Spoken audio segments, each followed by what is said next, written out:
Thank you very much, Feline, for that very generous introduction. I presume this is all working? Yeah, okay, good. Yes, so it was the biomedical department at the University of Geneva, and being the only entomologist genomicist in the department was often tricky to try and engage with the audience. So I trust that you here today will be somehow easier to please than the medical department of the University of Geneva. And so, yes, my background is in genomics, mostly arthropod genomics, but we will definitely talk a lot about genomics in the next 45 minutes or so, and European efforts towards improving production and improving capacity to generate reference resources. But I also wanted to start, I think, particularly with this audience, to give you a little bit of context of what is the Swiss Institute of Bioinformatics and why now we are starting to integrate non-human data into the portfolio of activities that the SIB has been famous for now for more than 25 years. So I'll start with that, then maybe touch on a couple of research projects, and then get to the part about the European Reference Genome Atlas community and the Biodiversity Genomics Europe project. So first of all, if you haven't heard of the SIB, I guess a bit like Eawag, a federal institute spread across the entirety of Switzerland, operating with sort of internal groups and affiliate groups. So internally, we're about 190 employees across 4 different locations. But then through our affiliated group leader network, we touch about 900 members from across Switzerland.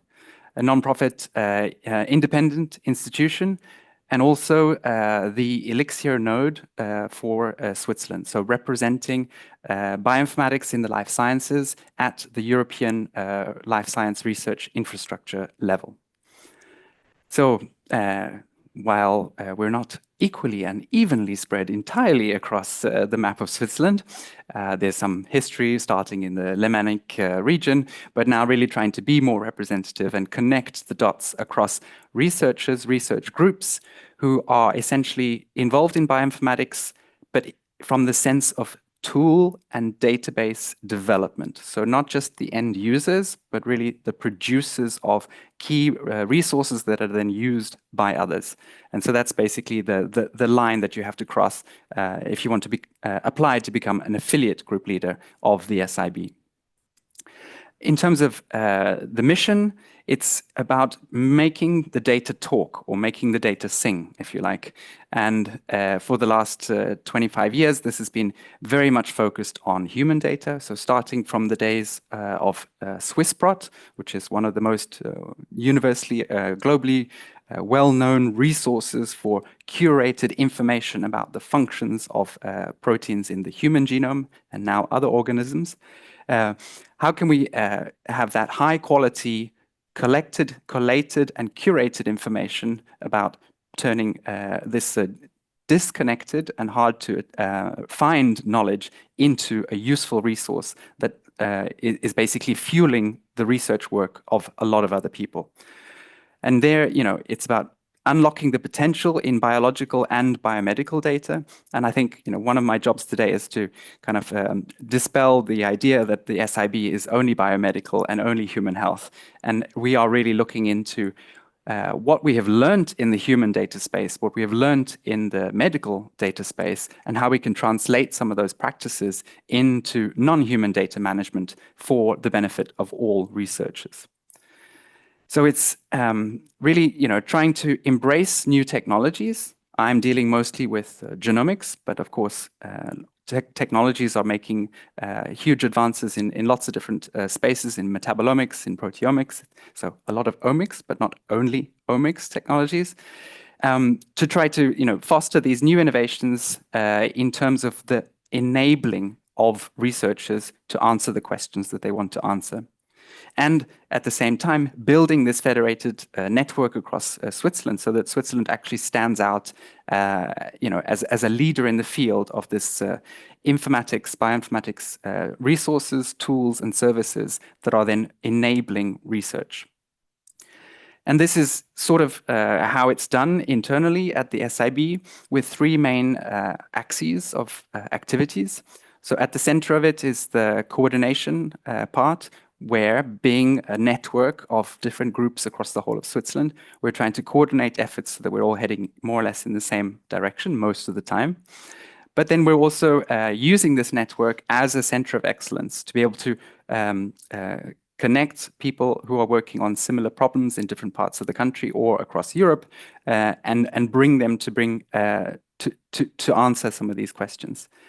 Possibly what the SIB is maybe more known for are the open resources, so the databases and software. In the domains of evolution and phylogeny, genomics, proteomics, but also increasingly now in machine learning, big structural biology part of things. I think on the next slide, I've got some of the examples of the logos that may be somehow more familiar to you than these generic terms, but also in terms of the services. So the curation work, for example, that's done at Swissprot, what can we learn from that to transfer it into other domains where the curation is bringing that added value to the data?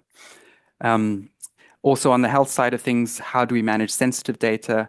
And a huge component as well is enabling the, users to make the best use of these tools and resources requires this really big, strong effort on the training side of things. So perhaps some of you may even have attended an SIB course at some point in your careers. And so, yeah, these are like the flagships, if you like, in terms of the resources and the tools and the databases. Uniprot, String, Swiss model. Some would say that a Swiss model is now no longer functional after the AlphaFold revolution. But I think there's a lot to be said for all the work that went in to developing these resources that then allow the benchmarking to happen. When you're asking AI to predict protein folding and protein structure, how does that compare? And how did it get to that answer? It had to be trained on a lot of high quality curated information that was collected over many, many, many years in order to even have a chance of being as good as it actually is today. So these are the 6 internal SIB groups. So I mentioned earlier that we have the core internally, and then we have the affiliate group leaders across the whole of Switzerland. So a group focusing on clinical bioinformatics, on the personalized health informatics, the Swissprot database that you are probably most familiar with, the SIB training activities, and the Vital IT group on computational biology. And this is me, the 6th group there in environmental bioinformatics, which is the youngest new addition to this internal core group of research groups in the SIB. And so now I just want to mention kind of why we're heading in this direction. And I think one of the easiest ways to kind of explain it or to give it some context is when you put it in the framework of the One Health approach to looking after humanity. So if we are looking after our planet, if we're looking after the environment, the animals and plants around us, then that's just as important as looking after the human health side of things. And this is coming from the perspective now with climate change, and how can we bring data to be able to predict and mitigate planetary health that is going to be influenced by climate change, and how that is then connected to questions like biodiversity declines or our food security, so in the agricultural sphere, but also with respect to emerging pathogens. And there, to make the leap, if you like, from the challenges to the data side of things, I mentioned earlier this idea of trying to bring over what has been learned from the human data space into environmental data, because there are many of the same challenges that have been tackled in the human data space, that we can use some of the same solutions in the environmental data space. And these are about lots of different types of data coming from lots of different places, lots of gaps in our data. So, incomplete data sets, missing data, but also problems with data quality, even being able to judge data quality or the resolution of the data or information that we have to hand. And finally, this idea of data integration that requires the development of standards in order to make the data that we're producing more interoperable, to be able to use these data to answer more and more complex questions. And I don't think it's too hard to make this point, but it's not just the SIB that is recognizing this. I think most of you have heard of this concept. And here at the international level, we see things like the European Union Green Deal, we see the biodiversity strategy, we see talk of planetary biology, and within the Elixir framework, we have a new program on biodiversity, food security, and pathogens, which is actually something that I'm actively leading at the moment. And then maybe more closely to home, again, I didn't put the vote of the 22nd of September on here because that was a little bit disappointing, but at least it was discussed and it was voted on, and there was a conversation about biodiversity. But yes, so there is growing recognition of this idea that a One Health approach is really, really important to tackling challenges at the environmental level that are impacting human health. And so this is where the SIB direction came in, with the idea that we need to build up our internal activities that are supporting the management of environmental data to contribute to the conservation of our environment. And it's about bringing, as I said, what we've learned from the human data space in terms of data verification into environmental and biodiversity data frameworks. As well as thinking about what are the key resources that either need to be developed or need to be connected or need to be enhanced and improved so that they can actually be more useful to a wider community. So building or helping to build these tools and services that are actually helping to address these environmental challenges. And also from the SIB's perspective and our role as the Elixir node in Switzerland, is trying to position ourselves on the European landscape as a leader in at least some of these subdomains where we can bring the expertise of what we've learned from the human data space. I think at the end, it's about building relationships, building collaborations with data producers in order to enhance data management practices so that the data can be produced in a fair way and enter open repositories in an interoperable way. And so part of this can be achieved through diversifying the portfolio of projects that are either led or where the SIB is a partner in, to include more and more activities outside of the human data space. So that's kind of the motivation and the context of how the Environmental Bioinformatics Group sits in the Swiss Institute of Bioinformatics. We are only 1 year old, so we are not hundreds of people doing hundreds of different things, although sometimes it feels like we are doing hundreds of different things. And so the team at the moment consists of me, Christian, and Chiara, who is actually thankfully sitting here in Eawag with you guys to help to make these bridges between us. And then Julia and Sagan, who are sitting still at the University of Lausanne, where I had my position up until I moved to the SIB. And so today, I just very briefly want to walk you through just 2 examples of concrete research projects, so that you don't think I'm just talking like a politician about EU biodiversity the whole time, but I actually am a researcher and I have research projects as well. Before I then switch on to this explaining of the European networks and the importance of what it is that we're trying to achieve at the European level. So this first project is a Synergia project, collaboration with two professors at the University of Lausanne and a group in Israel. And it's looking at the evolution of molting. So all arthropods have to periodically molt their exoskeleton. They do this in various different ways. We know quite a bit from some model organisms about the genes involved, but there's a huge diversity of arthropods out there. What else can we learn by looking beyond these models? And we're looking at the genomic level, we're looking at the transcriptomic level, we're thinking about it from an evo-devo perspective, and we're even integrating fossils into the equation. So, those inner nodes on the tree, there is some information about how now extinct organisms conducted molting.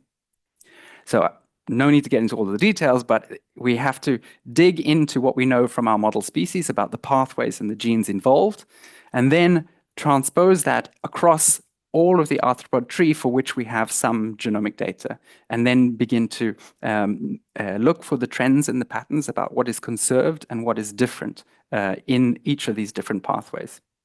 So this pathway is super complicated, but the point is there's a lot of question marks because we don't know. Right? No one has ever looked in what have we got? Myriapoda about what are the upstream signals that feed into the ecdysone signaling pathway.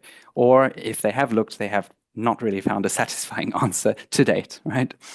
And so this is the comparative genomics approach of building the workflow to use all the annotated genes in as many species as we can possibly get, to perform, in this case, orthology reconstructions, to then perform ancestral state reconstruction and gene tree, species tree reconciliation, to identify where and when in evolutionary time have genes been gained and lost, genes implicated in the molting process today, and how that might relate to the different physiologies and the different behaviors that we observe across the tree.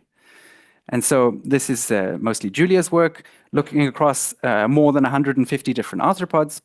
And I always tell her when she's complaining at how difficult it is that when I started my PhD, I was doing comparative genomics, and there were 3 insect genomes. So that was my PhD with 3, and now she has 150. So hers is 50 times more complicated than mine. So essentially, yeah, we're looking for variations in the pathways and the clades of which genes are being gained and lost along the way. Together with the transcriptomic information, so perhaps we can look at genes that we haven't been able to study in our model organisms that may be playing a role in molting in other clades. And of course, trying to fill some of these gaps in this tree. So if you are an entomologist, you'll notice that we are completely missing Myriapoda from this tree. So part of the project is trying to generate some good quality genomes for myriapods so that we have a good taxonomic sampling. So just very brief, I'm not going to go into all the details. So the second one is maybe strange to talk about biodiversity when it's all about Drosophila. But it's not all about Drosophila melanogaster. Okay, that's the main point here. And here in biology, we obviously learn a lot by the species that we've studied the most, these model organisms. But how much of what we've learned is transferable, translatable, especially when you're talking about immunity, which is known to be very rapidly evolving. So that's the basis behind this project, where we use orthology delineation to identify the equivalent genes in all of our different fly species that we're looking at. And then we're doing transcriptomics on the one hand across quite a large number of species, 12 species under a few conditions, and on the other, just 5 species, but with up to 9 different conditions to look at what's the same and what's different in terms of the responses, either to viruses, fungi, or bacteria. Again, this is just to prove that some genes go up and some genes go down in different species. That's perhaps not a surprise. The aim really now is to start digging into this from the comparative genomics perspective and look at what the example on the top there is basically one orthologous group with one single copy ortholog in each of the 5 species and across all of those different conditions. This gene is turned on no matter which species it's sitting in and no matter which challenge it's facing or time point. Compared to the one on the bottom, which is much more variable in its response. So in one species, it seems to be turned on all the time. And in one condition, it seems to be turned on all the time in all of the species. So what are the novelties? What are the differences when you start to look beyond your model organism, your Drosophila melanogaster, in terms of gene expression responses in immunity? Again, complicated slide, but this is the complexity of looking across species when you don't always have single copy orthologs in every species. And from this, we're basically trying to dig out what is the core immune response, and then what are the genes which we can find orthologs in across our different species set, but which are not responsive in some and are responsive in others. And then also dig into these lineage-specific responses, which basically constitute to date unknown, uncharacterized genes, because we've only been looking in melanogaster so far. So a lot of data and a lot of cross comparisons to do there. But those are the kind of just the proof that I'm an actual researcher as well. Sitting on some experimental data and thinking about some evolutionary questions.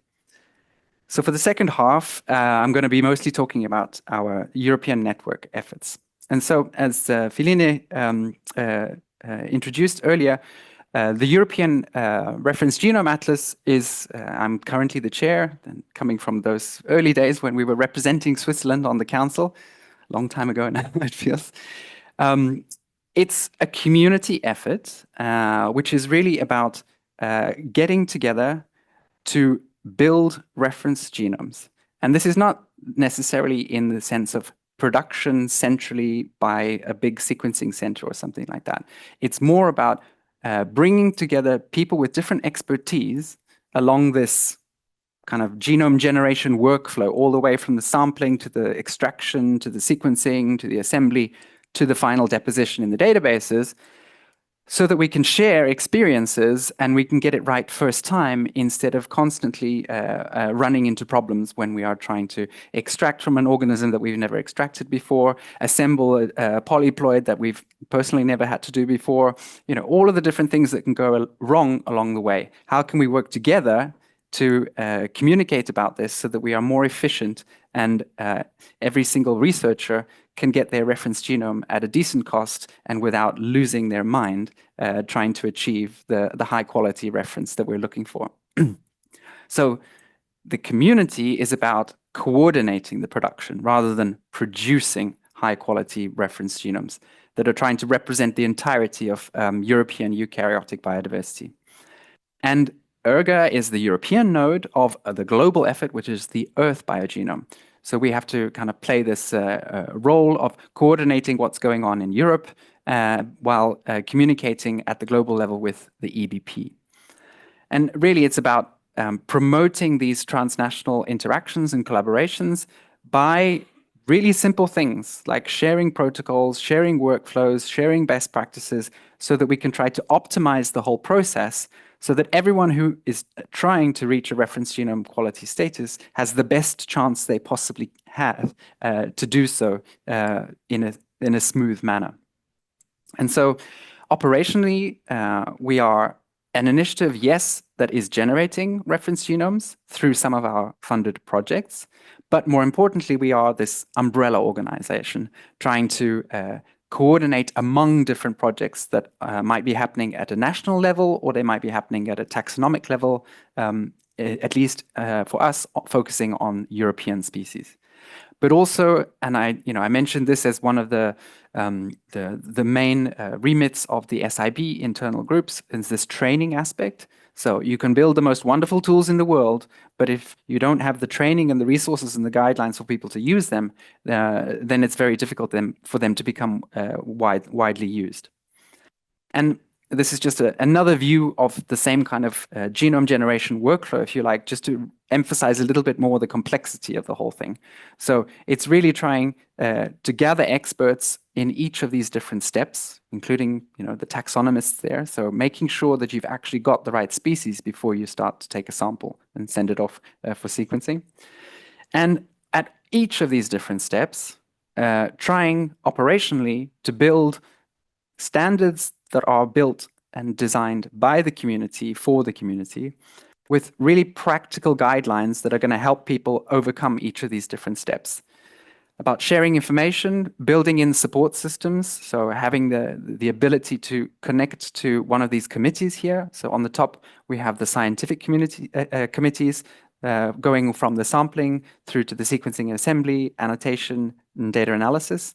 And on the second row, we have what we call our Science Plus committees, which are taking care of things like ethical and legal and social issues. So how do you navigate Nagoya and things like that? And how do we want to operate across Europe? But also thinking there with the Training and Knowledge Transfer Committee, how can we make sure that our community is served best to be able to take advantage of all of these systems that we're trying to put into place that are going to help them reach their reference genomes. That was kind of the operation side of things, but here in the sort of governance side of things, I think it's important to mention, Philine mentioned the council, and really one of the key goals of ERGA is to bring together researchers in biodiversity genomics from every single country in Europe, no matter the level of maturity of genomics technologies or level of access to genomics technologies in those countries. And so it's really kind of an important point that we want to walk together in this journey towards building this atlas of reference genomes for the entirety of European eukaryotic biodiversity. So that's the political speech. Now we come to maybe some more practical examples of what this community is trying to actually achieve. And I think I have two examples. So this one is the community genome review. So when you have decided that you've more or less finished your assembly, you think it's excellent, it's ready to be submitted to the European Nucleotide Archive, do you ever show it to someone else? Do you peer review the actual assembly, right? Hardly ever, right? You have the methods section in the end of the paper that maybe is 200 words, if you're lucky, that described more or less how you made the genome. And mostly the reviewers are not going to read that part. They're going to read the rest of your paper. So this is a community review system of the quality of your nearly finished reference genome assembly. And there it's really simple. It's about the informatics pipelines put into place that generate a very standardized report on all the metrics that you would need to be able to assess the quality of this genome, right? So there you've got tables of numbers, you've got Busco. Again, of course, you can't get anywhere without Busco. You've got your Hi-C contact map in this case, and there's several other pages to this report that I will not force you to look at now. But here's the process. So basically, you have the researcher.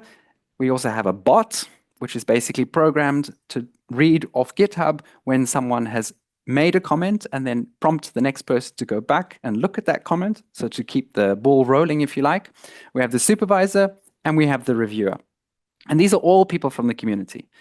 And one thing that I really want to add at this point is that it's not only proved to be a really good exercise for catching those smaller errors in terms of the final scaffolding of the assembly into the correct order and orientation, but it's also been a hugely successful idea for training. Because a lot of people in this technical field are happy to look at a Hi-C contact map and say error, error, error, fix, fix, fix. But they're still unsure about many of the other signals coming out of this. But in this way, there's this back and forth community discussion, and everyone is sort of getting better at doing the job and getting more confident at doing the job. So, two sides to that, the quality, but also the training and the confidence. And it basically works with submitting this report, assigning the reviewer, highlighting that something isn't right. It goes back to the researcher to fix the issue until it is approved by this small group of reviewers to be good enough to be submitted to the European Nucleotide Archive. A second example of the kind of community support and outputs is the ERGA Knowledge Hub, which is really, again, focused on the training and knowledge transfer side of things, which is sharing the materials that people are already producing and are already delivering in training in genome science. It's a platform that's more or less organized according to those committees that I showed you earlier. So from sampling, sequencing, assembly, all the way down to data submission. And basically, communities can hit the contribute button with a URL to some training material. Then we review that material and we put these different flags on them so that they're easier to find, whether it's about data management, whether it's about ethics, whether it's about assembly, whether it's about sampling. And some of the examples on the next one, so the Breaker workshop tutorial, Busco tutorial, and several other tutorials. And these can be YouTube videos, they can be GitHub repositories. Basically, they just need to be open and licensable, and so we can put them up in this training platform. And so that's like two examples I hope that convince you of some of the outputs. And remember, this is the ERGA community. It's all a bunch of volunteers, right? Working together to try to improve things for everyone. So that's very much focused on the genomes and the community aspect. So in the next part, I just want to switch a little bit and take it beyond the reference genome conversation, but more into biodiversity genomics and biodiversity genomics data. And here, this is where the Horizon Europe funded project comes in, so the Biodiversity Genomics Europe project. The name really does say exactly what it's all about, biodiversity in genomics in Europe. But the concept behind here, or the rationale, if you like, is that if we have, and here I have like in blue, this kind of database symbol of reference catalogs of barcodes, so these short regions that are used for species identification, we can then sample the environment and immediately have a list of all the species present in the community. And we can also compare within that database to identify hidden species diversity. And by analogy, if we have reference genome catalogs that are complete, representing all taxa, we can go and sample the population, different individuals in different populations. We can map those back to the reference genomes to understand within species genetic diversity. And by comparing genomes, we can start to understand species adaptation and species evolution. So these are the reference catalogs that are needed to advance the science to be able to ask those interesting questions. And they are at 3 different levels. So the reference genomes are clearly very important for the yellow level, the genetic diversity, being able to sample from populations and estimate genetic diversity parameters.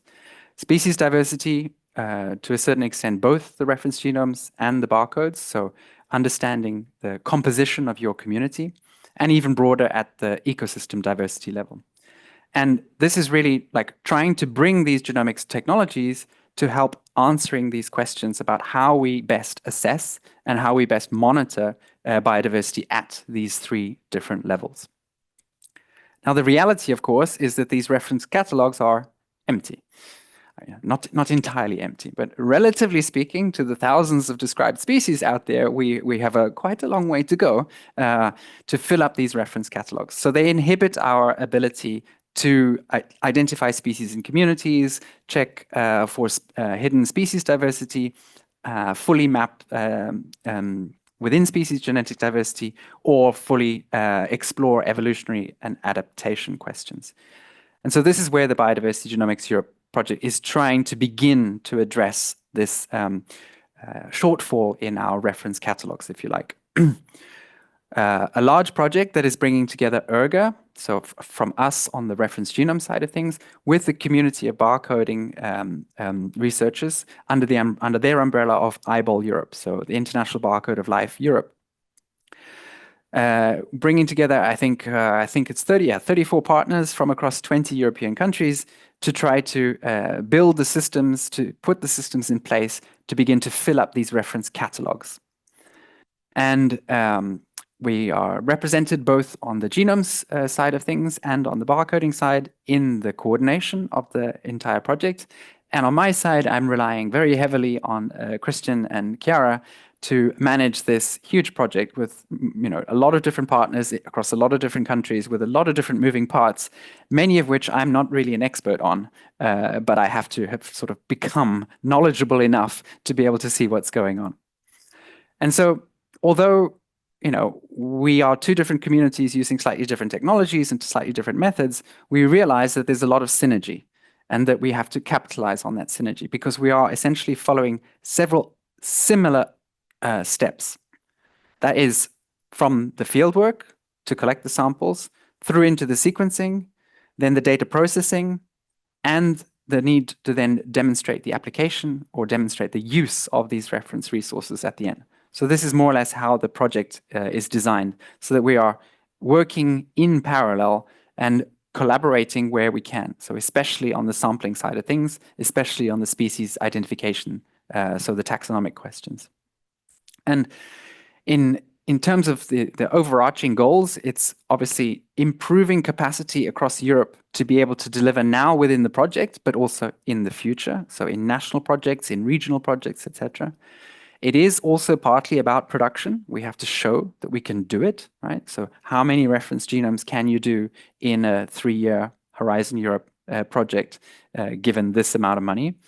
and as I mentioned earlier, the applications. So demonstrating the use of these reference resources in applied biodiversity research. So although on the one hand, it's a lot about filling up those catalogs, right, with the reference resources, it's also about learning how to, and then demonstrating their importance. So there's both sides to this. And it's almost pointless for me to show the level of data production at the moment because it's changing every day. And so every time I take a screenshot, it's out of date. But this gives you some idea of, on the reference genome side of things, we're working with 7 different sequencing centers across 6 different European countries. Involved in producing the long read data, involved in producing the high-C data for the scaffolding, to then pass on to the bioinformaticians to do the genome assembly and the genome annotation, and to finally submit those into the European Nucleotide Archive. And just last month, we had our first milestone where we were aiming to submit 90 gigs worth of genome span. So if each species was 1 gig, we would have submitted 90 species, right? But some are bigger and some are smaller. So, and we just about made it. And now we're really like trying to grease all of those wheels to make sure that the next stage is much smoother and much faster for our next milestone delivery coming up early next year. But like I mentioned earlier, it's not all about production, but it's also about demonstrating use. And this actually circles back to the kind of community aspect, the erga side of things, where we have kind of positioned ourselves also on the importance of having reference quality genomes for applications in biodiversity genetics, biodiversity genomics. So what we need to really kind of reach that level of application is the reference resource, so your high quality reference genome, and now the resequencing data from individuals of your population of interest, or your populations of interest, should I say, and bringing these together to assess genome-wide genetic diversity in a standardized and a harmonized way. And so this is still a work in progress, right? I don't think there is anyone in genomics who could say that this is the approach that you have to take to get it right. In fact, you probably get a different answer from each different person that you ask about how this should be done. But we need to explore what works under which circumstances and how we can be sure about the reliability of the results that we're getting, depending on the data that we're using as our input. And so it's really a goal to also begin to show applications. And this, coming to the end of this Biodiversity Genomics Europe part, is really why we have all of these different case studies, or case studies in biodiversity genomics applications. There's 20 that were funded through us, but there's a total of 30. And they're really touching different taxonomic groups, different questions. So a lot of them here related to conservation with endangered species, rare species, species that are thought to be particularly threatened by climate change. But there's also the angle of bioeconomy. So what can we learn from understanding population genetic structure of the species that we're actually exploiting a lot? So there we have the bluefin tuna as one of our case studies, so that we can understand, what are the limits about what is sustainable in terms of bioeconomy for the natural resources that we are using. So there's a wide range of different applications, and this is really on purpose to try to demonstrate the applications of the reference genomes together with the whole genome resequencing data to answer different questions, but are somehow all connected and related, both to the technologies, but then also the individual, in this case, conservation concerns or bioeconomy questions. So in the last 10 minutes, I guess I have, something like that. 5-10 minutes, yeah. I maybe just switch to 2 examples where I'm not doing genomics, but also somehow involved in this kind of European data infrastructure world. And so one project that is just started this year is called Microbes for Climate. It's another European Horizon Europe funded project with participation of the SIB. And it's really focused on leveraging work that is already being done by European research infrastructures. And although it's a bit small there, but you probably recognize some of the logos there of European infrastructure. So there's LifeWatch, for example, there. To focus on the soil and plant interactions and really make, like I said at the very beginning of my talk, make the data sing, right? So it's not necessarily about producing new data here. It's about connecting what research infrastructures are already sitting on, already working with, to simplify access to these research infrastructure services, integrate them better. So, the European Commission is paying a lot of money for these life sciences research infrastructures. How can they be better connected so that the researchers have a better offering, basically? And that's to enable this research through these European research infrastructures. A second one that is yet to start, will start next year, is called Biodiversity Meets Data. Yeah, rather a complicated slide, but you have to pack a lot of information into a grant application. Essentially here, again, it's not about creating data or producing new data, but it's about mobilizing existing biodiversity data. In this case, almost all of it is going to be somehow connected to geolocations, right? So it's probably going to be mostly anchored on species observation data, but we also need to connect that, for example, to climate data or land use data or pollution data. Again, always with this geolocation that's trying to bring all of these different data sets together.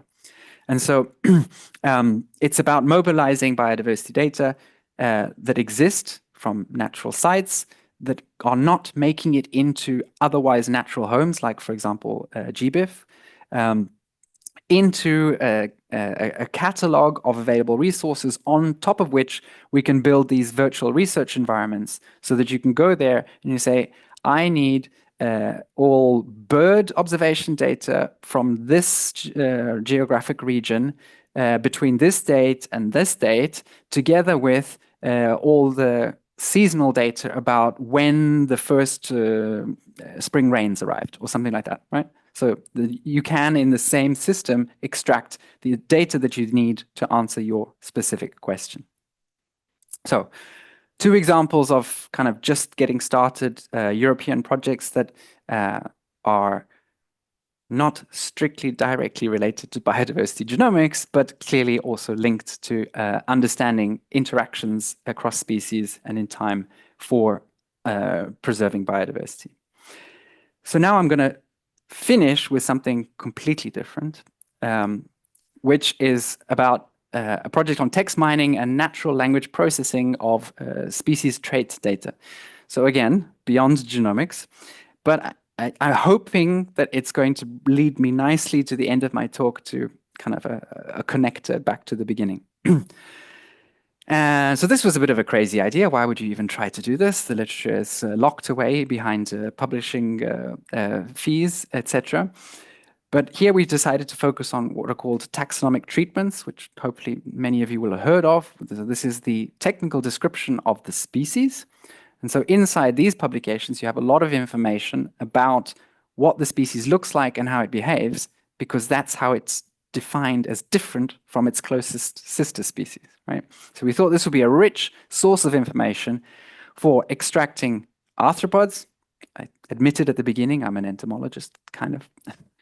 Their traits and the values of those traits.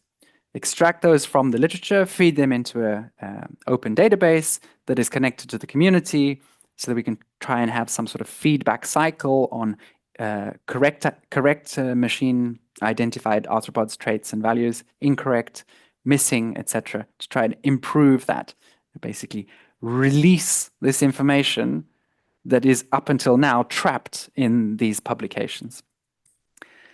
Yeah, it looks a little bit crazy once you let the named entity recognition loose on your text, and sometimes it's working and sometimes it's not working. So it's all about training your named entity recognition models with enough training data that is human curated, basically highlighting this is my arthropod, this is my trait, and this is my value, capturing that in the database to then use as your training data. So sometimes it works. Species from India, species known India, species feeds but couldn't find on what, species feeding other insects, plants, plant pollen.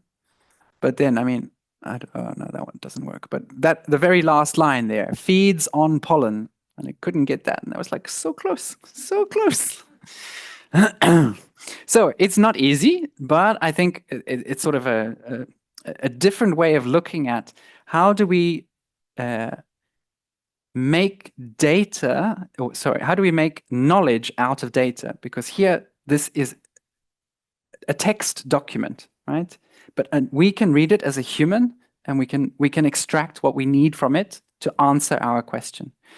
But we need to be better at putting this information in a machine-readable format so that we can then make much more complex queries. So please, can I have all the arthropods from the clade Coleoptera where the females are twice the size of the males and the clutch size is less than 20? You can't do that. I mean, at the moment, there is no, Google can't do that, right? So that's kind of the motivation behind it. And maybe this slide helps to put that into a little bit of context. So it's from the treatments, extracting all the traits that you can that are connected to your concept of a species. Now, here we have a pretty butterfly, but if you're working in the microbial world, maybe you don't actually have a name for the thing, but you could still have some sort of species concept or taxonomic concept. The distribution data, so observations, things that are currently doing a pretty good job of getting into GBIF, but not entirely. And then up at the top there, kind of the connection with the genomics work that I'm doing. So how can we attach the genome to a species? How can we attach the barcode to a species? And through that, have all the available knowledge in bite-sized chunks for every single described eukaryotic species.